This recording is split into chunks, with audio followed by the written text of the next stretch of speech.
guys, maulan na umaga. 7 pa ng umaga, kaya tara. Samahan niyo ako pumuntang palengke at tayo bibili ng pang-umagahan. Bali, ang naisipan pala namin bilhin ngayon pang-umagahan ay sopas. Masarap na masarap humigop ng sabaw kapag malamig ang panahon, kaya tara, samahan niyo kami. Mga pala yung panahon dito ngayon. Magdamagang ulan. Kaya mabisa talaga yung sopas na mainit ngayong panahon. Kaya tara. Dito ngayon nakarating na kami sa bahay at hindi ko na nga pala na-videohan na pagbili namin sa palengke.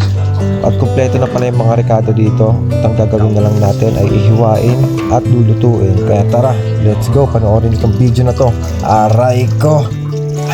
At dito nga hinuhugasan na ng partner ko yung manok. At ang gagawin ko na naman syempre dito ay magpapakit naman. De, joke lang. Pero ako talaga maghihiwa ng mga rekado dyan.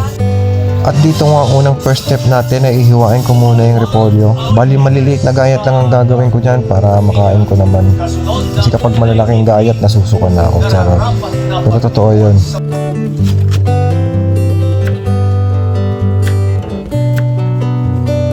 At ang kasunod na naihiwain ko ay yung carrots nga dyan. Bali maliliit na gayat lang din at binlatang ko muna.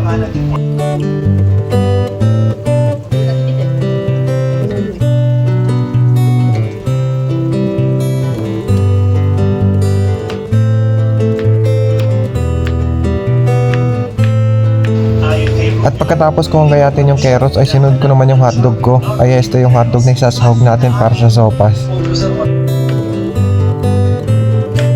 At pagkatapos naman sinunod ko yung sibuyas at saka bawang. Ang palasa ng ating sopas.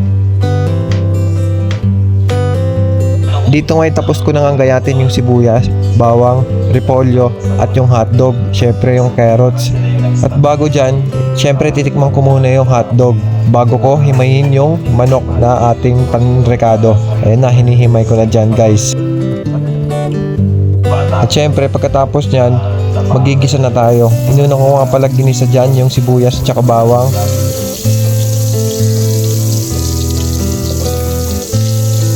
At isinunod ko naman yung manok na hinimay ko. Siyempre sinamahan na rin niya ng pagmamahal para malasado talaga. At sinunod ko na yung hotdog na prinito. Bali hindi ko na nga pala na-videoan na prinito ko yung hotdog. At pagkatapos sinunod ko na yung carrots dyan.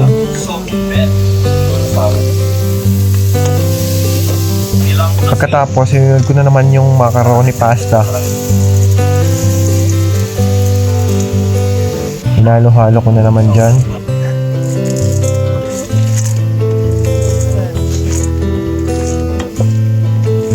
At nilagyan ko ng tubig. Siyempre, sopas nga eh.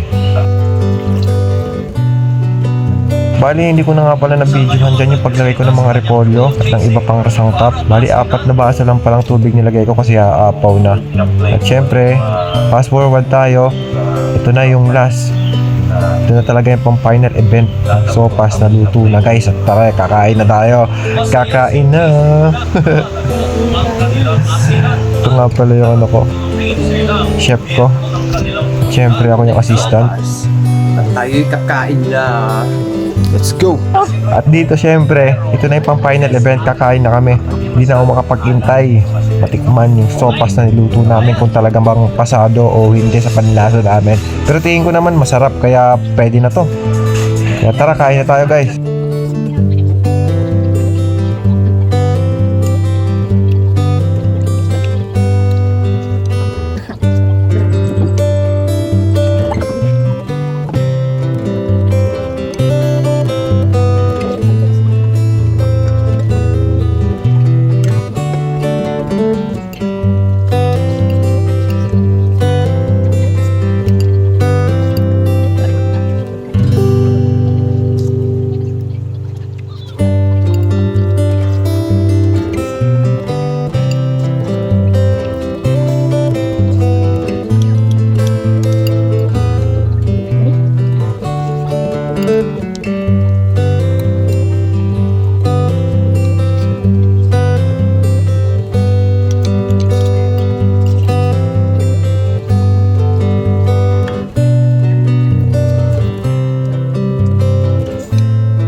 na. That's all for today's video. Maraming salamat sa panonood. Bye. Bye-bye.